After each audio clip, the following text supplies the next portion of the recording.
Welcome to Thinking Through the Word. We are in the Gospel of Luke. If you haven't already, read Luke chapter 10, verses 25 through 37. And after giving it some thought and working your way through the text, come back and watch this video, and we'll try to glean a few things together.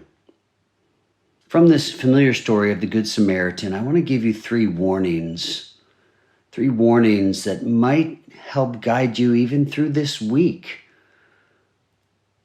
Let's look at our text. Verse 25 says, "Behold, a lawyer stood up to put him to the test, saying, 'Teacher, what shall I do to inherit eternal life?'" So, we know the context.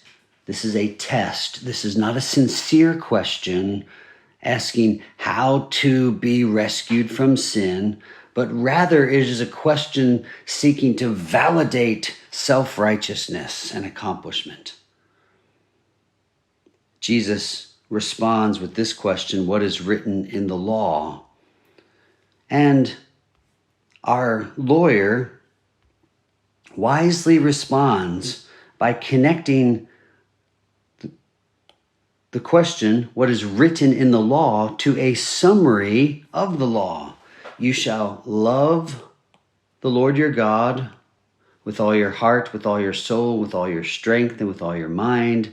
And 2, love your neighbor as yourself. Jesus recognizes the truth of this instruction and says in verse 28, "You have answered correctly. Do this and you will live." If you could do this perfectly, then that would equal the perfect righteousness that you need to stand before God. You would have life. The lawyer, it goes on to say, desiring to justify himself, said to Jesus, "And who is my neighbor?" And then Jesus tells this familiar story beginning in verse 30. A man on a journey from Jerusalem to Jericho is robbed and beaten. The priest passes him by. The Levite passes him by. But a Samaritan stops to help him. Cares for him medically, verse 34. Takes him to the inn, verse 35, and pays for further care. And then we come to Jesus' conclusion in verse 36 and 37. Jesus asks, "Which of these three do you think proved to be a neighbor to the man who fell among the robbers?" And again, wisely, the lawyer answers, "The one who showed him mercy." And Jesus said to him, "You go and do likewise." So what are the three warnings? Well, looking back to the beginning of our text, I would say this: beware of thinking that you are good. Beware of thinking that you are good. First, we see that the lawyer wants to test Jesus by asking, what is the essence of eternal life? And when Jesus says, that's a good answer, keep the law, our lawyer decides that he's going to press into this further because he wants to insist that he has loved God with all his heart and that he has loved his neighbor as himself. And so, desiring to justify himself, he asks this question, who is my neighbor? Because looking back, this idea of justify, he's thinking he's done.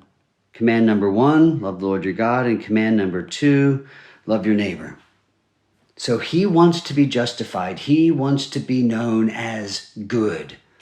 He doesn't like that Jesus is implying that he needs to do this. desiring to justify himself, saying, I've done that. Beware of thinking that you're good. Beware of thinking that you've loved God with all your heart, all your soul, all your strength, all your mind. And beware of thinking that you're a good enough neighbor. Beware of thinking that you're good. Well, second warning. Beware of thinking that you are busy.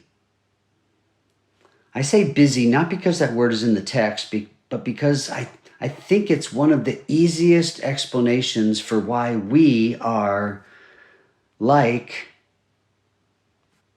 this priest that passed by on the other side, or the Levite that passed by on the other side. Why do we pass by people in need? I don't think it's generally because we think people are dirty and we don't want anything to do with them. I think it's because we know it's going to take a lot of time and effort and we are too busy. Jesus' question was, which of the three, priest, Levite, or Samaritan, was a good neighbor? The priest and the Levite pass by on the other side. They're too busy. Beware.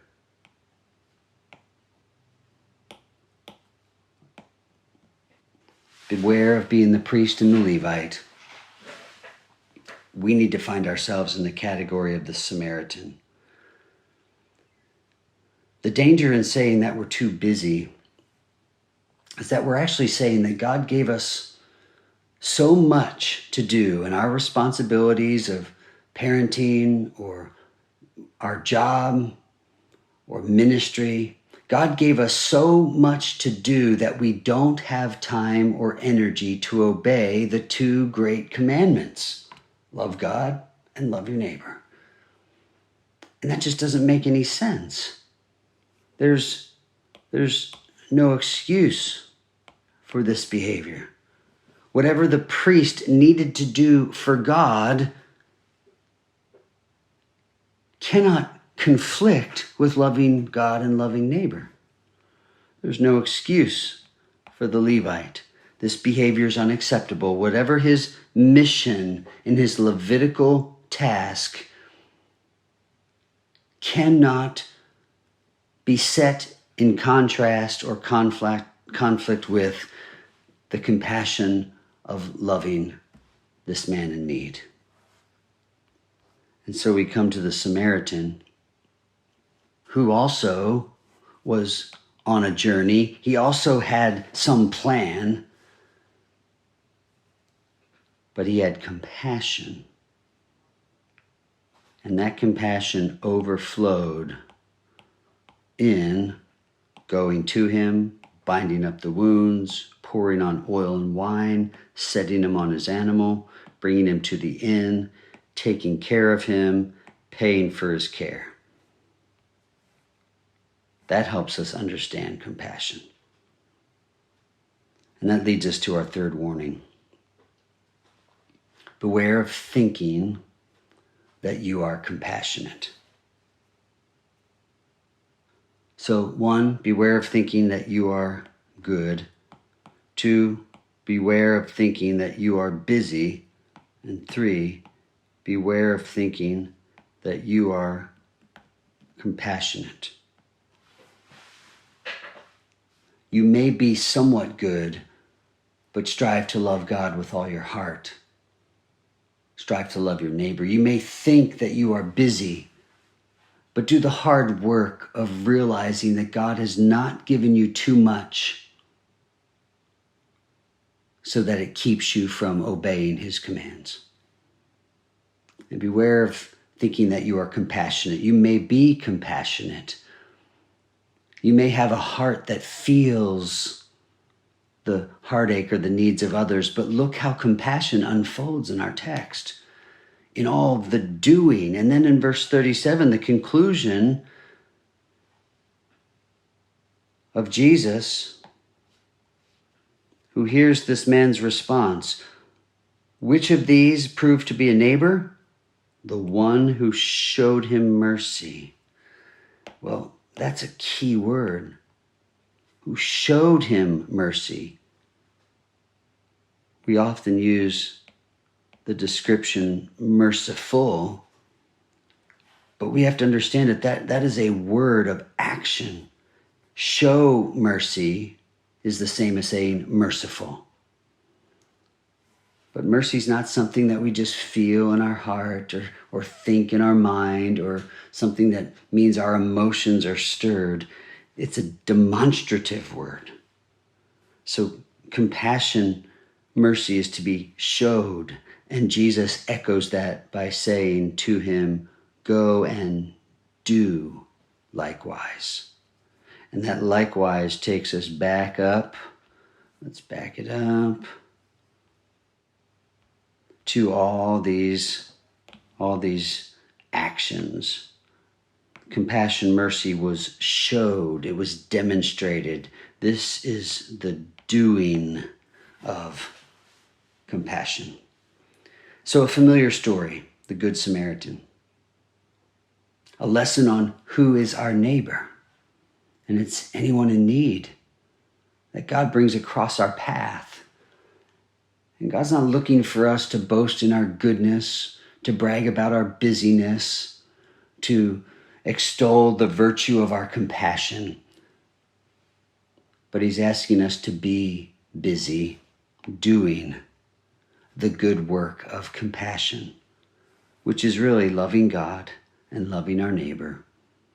So ask God this week what he would have you to do to demonstrate this kind of love. Ask God to bless your feeble little effort at compassion and to help introduce someone else to the gospel of Jesus Christ, which is the love of God on display in the salvation of sinners. So love God and love your neighbor. Grace and peace for those challenging, all-encompassing commands.